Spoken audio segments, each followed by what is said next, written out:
সরকার গঠিত হয়েছে, সরকারকে আন্তর্জাতিকভাবে সমস্ত পৃথিবীর মানুষ, পৃথিবীর সমস্ত বিশ্ব আজকে সরকারকে স্বীকার করে নিচ্ছে, সরকারের সাথে কাজ করছে।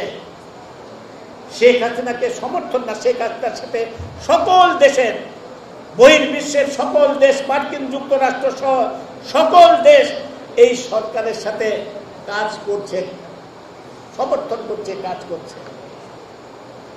তখনও বিএনপি আজকে সরকারের বৈধতা নিয়ে কথা বলে।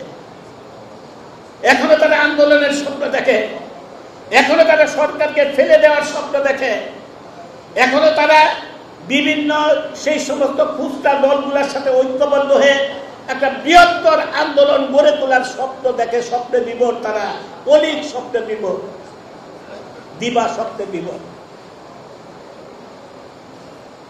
এদের বিরুদ্ধে আবারও বলবো, আমাদের ঐক্যবদ্ধ হতে হবে। কিছুই করতে পারবে না এরা।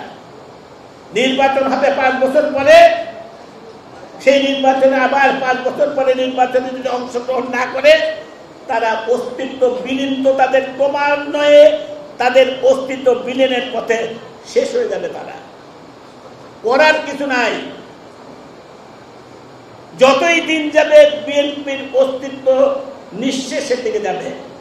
এখন কেবলমাত্র কথার ফুলজড়ি, মিথ্যা কথা, তাদের নেতাদের মিথ্যা কথার ফুলজড়ি, বাগাড়ম্বর। আন্দোলন করবে, এই করবে, সেই করবে, বাগাড়ম্বর। তাদের নেতা কর্মীরা জেলে, কোন নেতা কর্মী তাদের জেলে নাই, রাজনৈতিক কোন বন্দী নাই। সন্ত্রাসের কারণে জেলখানায় যদি কিছু লোক আছে, সন্ত্রাসের কারণে, রাজনৈতিক কারণে কেউ বন্দী নাই।